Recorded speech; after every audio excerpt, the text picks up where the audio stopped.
বেনামাজির সাথে ভাগে কোরবানি দিবেন না। এখন যে ব্যক্তি নামাজ পড়লো না, নামাজ পড়াটা ফরজ, নামাজ পড়া কি আর কোরবানি দেওয়া গুরুত্ব বেশি কোনটা? ফরজের। যে ফরজ তরক করছে নিয়মিত, সে আবার কোরবানিও দিচ্ছে। এই কোরবানি আল্লাহর খুশির জন্য তো হতেই পারে না, কারণ আল্লাহর খুশি চাইলে সে তো আল্লাহর আরো বড় খুশি আগে নামাজটা পড়ে ফেলতো। কথা কি ঠিক না ব্যাঠি?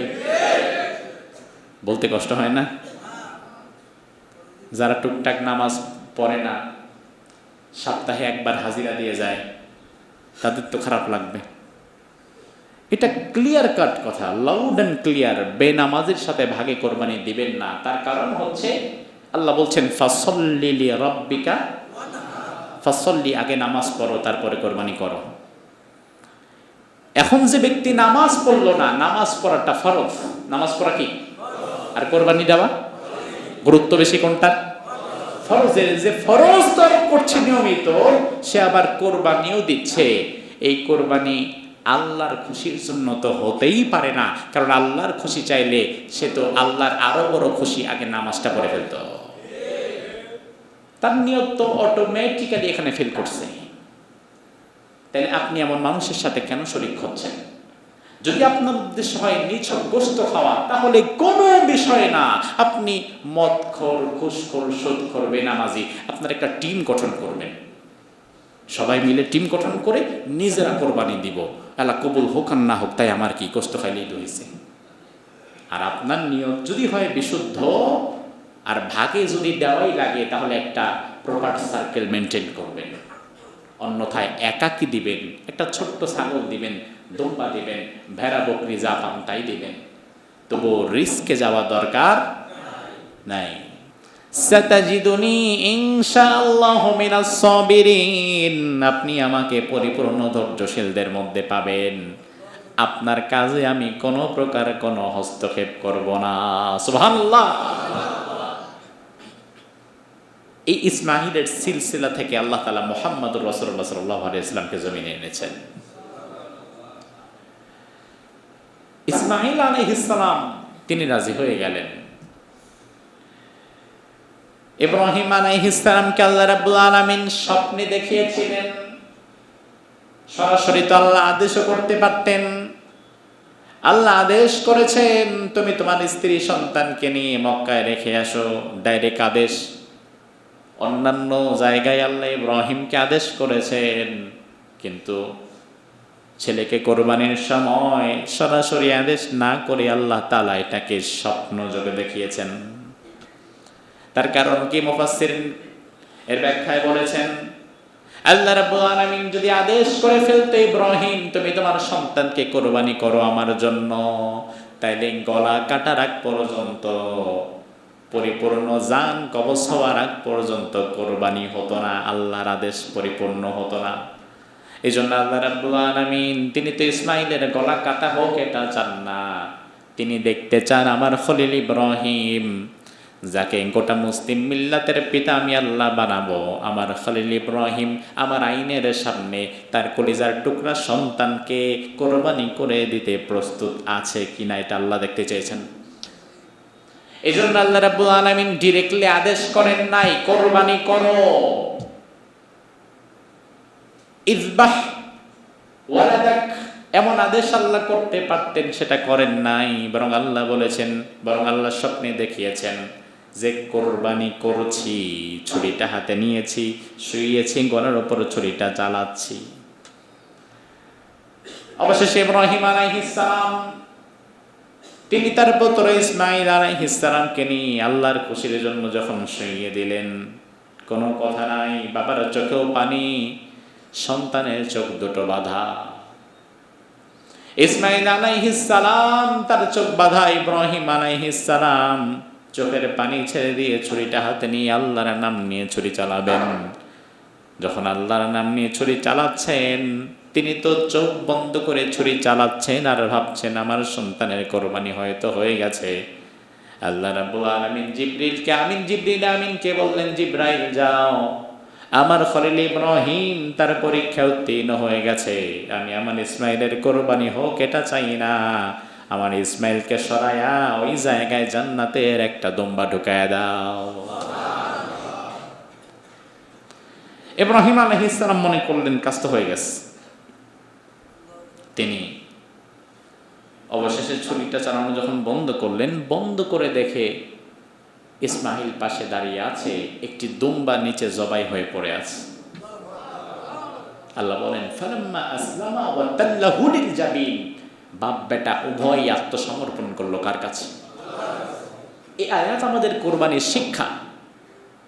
আপনি কত বড় গরু কোরবানি দিলেন না, উট কোরবানি দিলেন না, ছাগল কোরবানি দিলেন, এটা ফ্যাক্ট না, কারণ আল্লাহ তাআলার কাছে এটা পৌঁছায়ও না। বরং আল্লাহ তাআলা দেখতে চায় আল্লাহর হুকুমের সামনে আপনি কতটা নত স্বীকার করে সেটা গ্রহণ করছেন, আল্লাহর হুকুমের সামনে আপনি কতটুকু নিজেকে আত্মসমর্পণ করেছেন।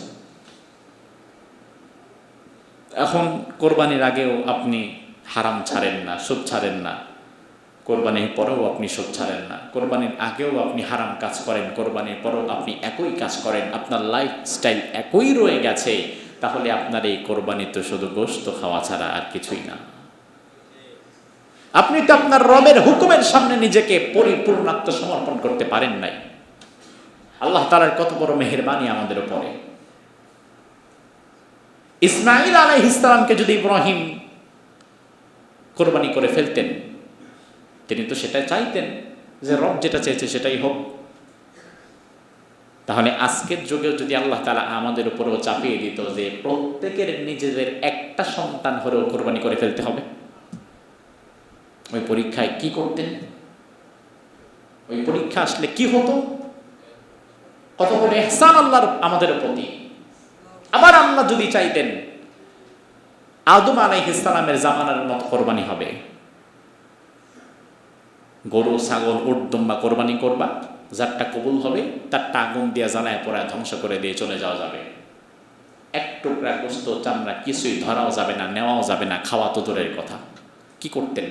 আল্লাহ যদি এমন সিস্টেম চালু রাখতো যে আমাদের কোরবানি করার পরে সেটা ওখানে ফেলে রাখতে হবে, আকাশ থেকে আগুন এসে সেটাকে জ্বালিয়ে পুড়িয়ে শেষ করে ফেলবে, যারটা কবুল হবে আর যারটা হবে না পড়ে থাকবে, এক টুকরা গোশত আমরা নিতে পারবো না।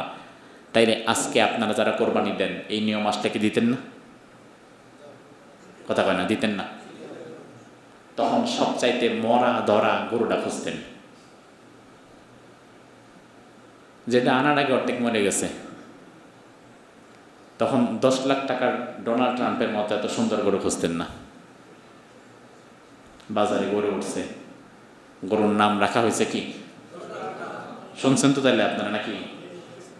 দেখছেন চেহারা কিসের মতো? এই ট্রাম্পের মতোই চেহারা। আল্লাহর কি সৃষ্টি! গরুর মতো একটারে বসাই দিছে আমেরিকার সুপার পাওয়ারের জায়গায়। ঠিকই আছে, গরুর চেহারা না, গরুর বুদ্ধি যা আছে ওর মাথায় ততটুকুও নাই। তো আল্লাহ তাআলা যদি এমন নিয়ম করে দিতেন যে এক টুকরা গোশত খাওয়া যাবে না, তাহলে কে কতটুকু স্যাক্রিফাইস করতে পারতেন, কে কি কোরবানি দিতেন?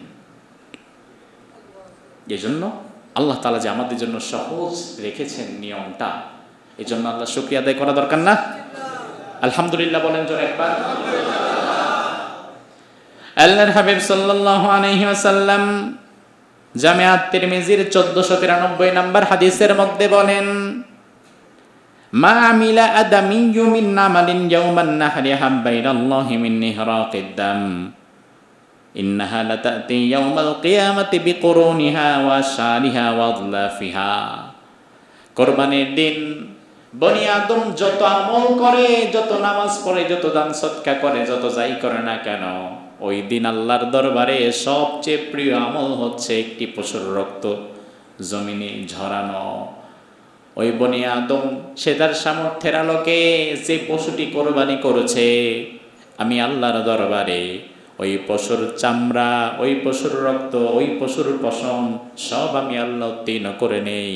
ওই পশুর শরীরে পশম থাকবে যতটা, তত নেকি আমি আল্লাহ তাআলা তার আমলনামায় দিয়ে দেই।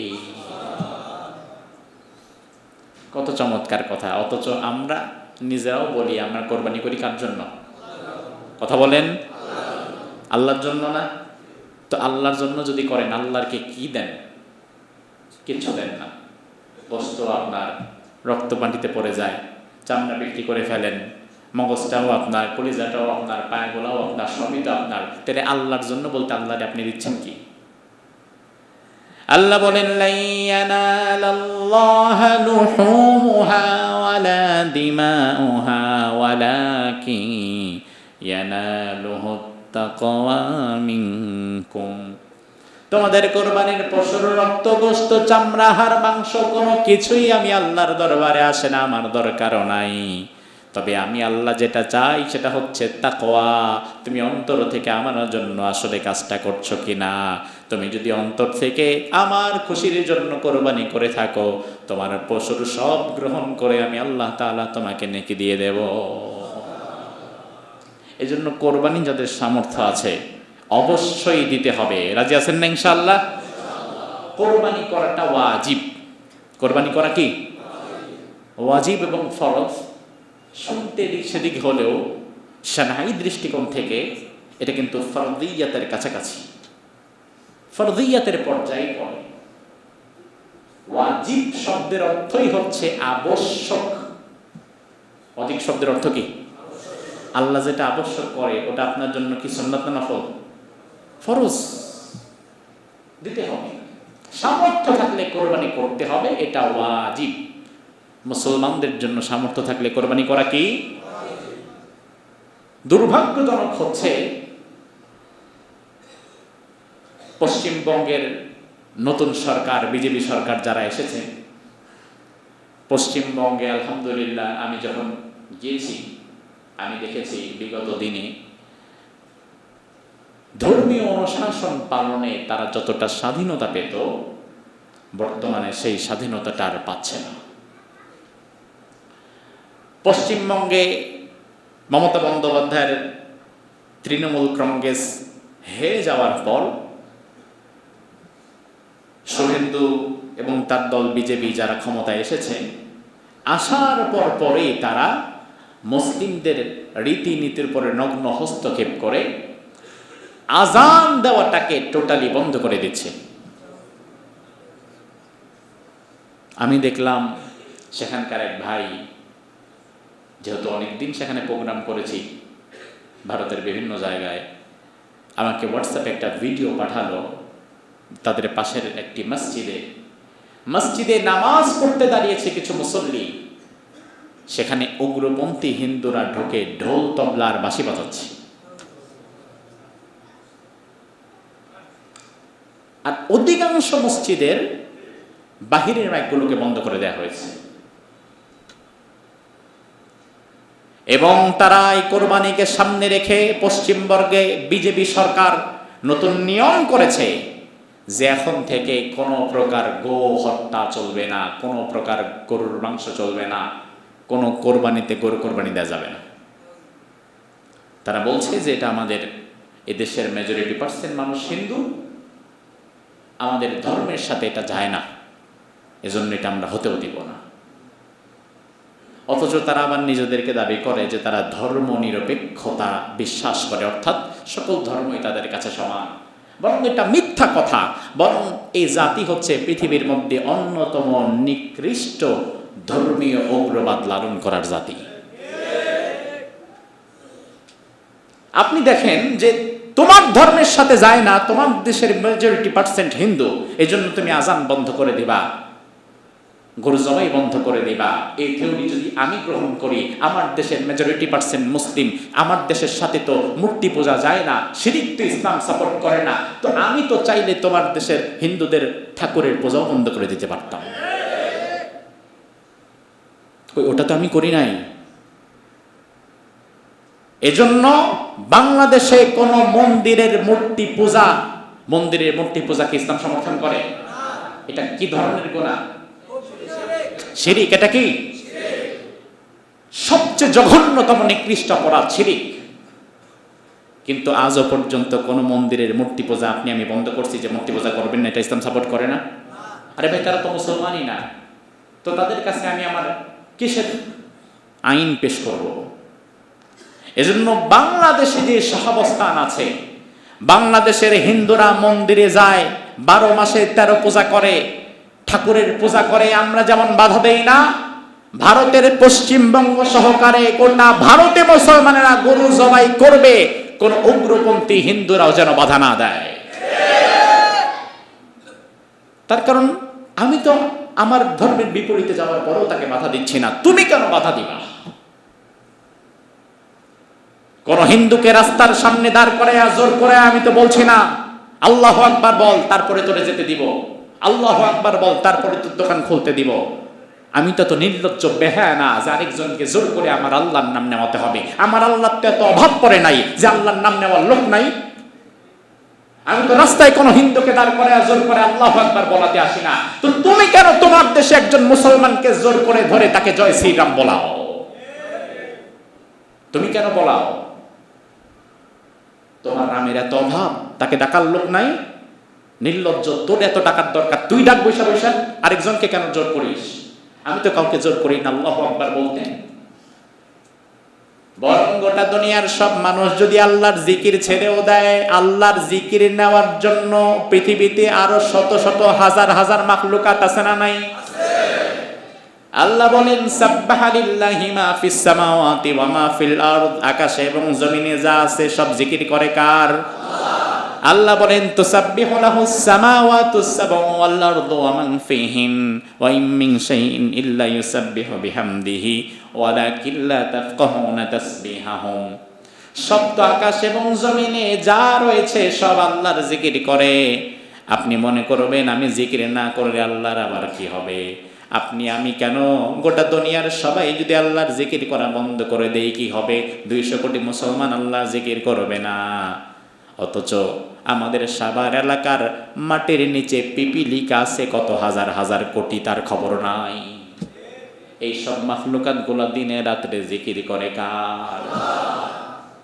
জোর করে কেন আরেকজনকে বলাতে আসবেন? এটা তো ধর্মীয় স্বাধীনতা নয়। এই স্বাধীনতায় তারা হস্তক্ষেপ করছে। দুর্ভাগ্যজনক হচ্ছে আমার দেশে সব সময় যেই সরকারি ক্ষমতায় আসুক না কেন, তারা একটু ভারতকে তোয়াজ করে চলে। তাদের কোনো কাজের প্রতিবাদ তো দূরের কথা, নিজ সীমান্তে বিএসএফ এর গুলিতে নিজের দেশের মানুষকে মেরে ফেলা হয়, সেখানেও পররাষ্ট্র মন্ত্রণালয় থেকে একটা প্রতিবাদও জানানো হয় না। এতটুকু সৎসাহস তার নাই। অথচ ভারতকে না ভয় করবেন কাকে? চোখে চোখ রেখে কথা বলবেন। আপনি ভাবতে পারেন পৃথিবীর দ্বিতীয় মুসলিম বৃহত্তম দেশ বাংলাদেশ, 18 কোটি মুসলমানের প্রধানমন্ত্রী আপনি 18 কোটি মুসলমানের দেশের পররাষ্ট্রমন্ত্রী। নেপালের মতো ছোট্ট একটা দেশ, সেই দেশের নতুন সরকার ঠিকমতো গদিতে বসতেও পারল না। জেনজি সরকার বালেন্দ্র শাহ, তার সাথে কথা বলতে এসেছে ভারতের পররাষ্ট্র সচিব। বালেন্দ্র শাহ ডিরেক্টলি বলেছে আমার সাথে কথা বলতে কোনো সচিব টচিব চলবে না, স্বয়ং নরেন্দ্র মোদীকে পাঠাও। তো এটা যদি সে চোখে চোখ রেখে কথা বলতে পারে, তুমি কেন পারো না মিয়া? তোমার কিসের কমতি আছে? তোমার মূলত কমতি হচ্ছে আল্লাহর ভয় তোমার মধ্যে নাই, যার ফলে দুনিয়ার সবাইকেই তুমি ভয় পাও।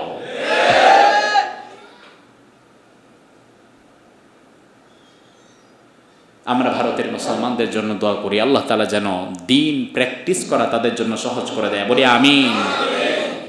এই যে কোরবানি আসছে, আমরা সবাই কোরবানি করবো না ইনশাআল্লাহ? এই কোরবানি কবুল হোক, এটা আমরা সকলে চাই তো? চান না? কে কে হাত তোলেন দেখি।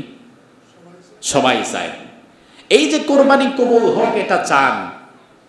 কবুল হওয়ার জন্য প্রধানতম 2টি শর্ত রয়েছে।